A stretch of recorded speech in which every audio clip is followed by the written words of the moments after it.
Last night, Fordham had a program-building win against George Mason in the playing game of the A-10 tournament. But today, in the first round against Dayton, all that energy seemed to be lost in the first half. But the second half, the Rams came out with a ton of energy, getting it to within 5, but it wasn't good enough as the Dayton Flyers flew over the Rams 87-74. We started the game like we'd run out of gas and retired from last night, and once we can convince them that wasn't the case, in the second half we played with greater energy and we made some of the plays we were capable of playing, making.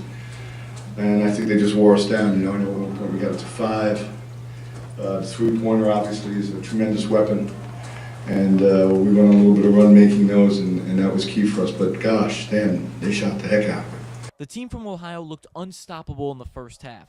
They shot 63% from the field and 61% from beyond the arc, making 8 three-point baskets, leading to a 50-31 deficit at the intermission. But the Rams didn't give up as they went on a 23-12 run to open up the second half with huge three-point shots from Branden Frazier, Brian Smith, and Mandel Thomas. But even with the run, Fordham only runs 7 deep, and that took a toll on the comeback. I think Branden was exhausted too. I mean, he's logging a lot of minutes. We just don't have the depth against an opponent like that to go deep into our bench right yet, but that will come as we get into future years. I wasn't satisfied with just one win here. I don't think they were. I know Branden's not. The whole season, including the Atlantic Conference schedule, Fordham was fighting to stay alive in games, and today was a proven point that the Rams will battle until the final buzzer. You know, just to keep your head up at all times, you know, it's going to be runs in the game. So I knew coming out at halftime, we would make a run, and it was for us to either, you know, put our foot on the gas, or they were just going to throw a couple punches back at us, and that's what they did. You know, we put it on for a little minute, but then we couldn't go down and get a stop. So I mean, you just see the effort in the team that we have, and you know, over the next couple of years, you'll see the fight, and the fight is starting to begin now. Last night, Ryan Canty had 19 rebounds, and today he finished with an effective 10 boards. The Brooklyn boys combined for 60 points. Junior Brian Smith and freshman John Sevier had 15 points each. And in his final game, Branden Frazier scored 30 points, grabbed 5 rebounds, and dished out 3 assists. The senior may have been happy to play in front of his home crowd, but he wants to be a winner every time he takes the floor.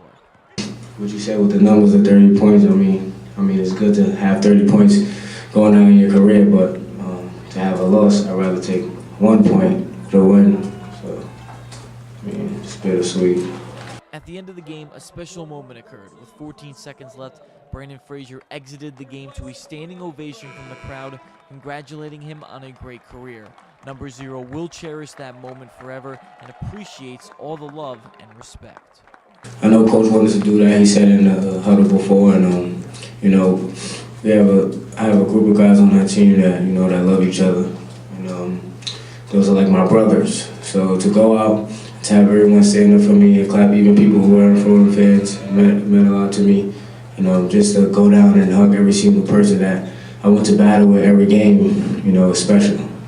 Fordham had 7 wins or losses by 6 points or less from some teams who are currently in the NCAA tournament. The object of putting together a team is to put the best talent on the floor, but Coach has a different strategy when looking for next year's players that he saw when coaching this year's team. It's competing. It's having the ability to compete, and that is a skill. And it's a skill that we really worked on with a number of the guys on this team to try to elevate their competitive nature, their ability to play hard every possession. So yeah, I truly believe it's something we can build up, and you know, early in the year I would say we call our mistakes experience, because you know they've gone through the gauntlet of the A-10 now. So it's a heck of a basketball league, and I think that if you don't compete, good leagues eat their young, and we're still young.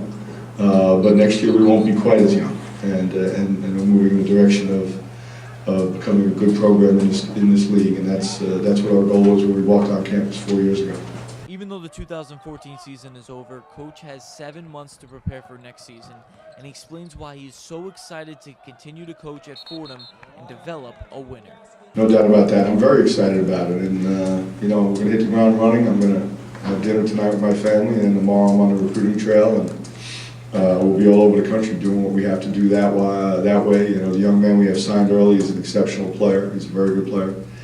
And I'm always excited. I think when you're not excited about coaching college basketball, you're a fool. I mean, there's real jobs out there.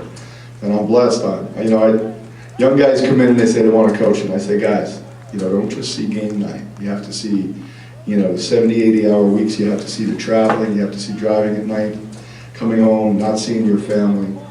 But with all of that said, for me to work at a university like Fordham in my hometown, it's like I won the lottery twice. You know, I've been a head coach now for 15 years or 14 years, whatever it is, and to do it at two schools in the town I grew up in, and now to do it at Fordham, it's so well thought of on every level, and you know, I'm blessed and I'm lucky.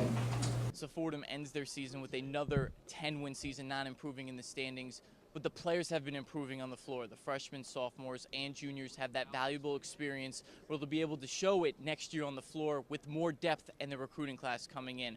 Remember, a lot of Atlantic 10 teams don't think that this program's going anywhere, but have confidence in coach and make sure that you come to more games in the future and support this program. Reporting from the Barclays Center, Donnie Dwyer, thesportscycle.com.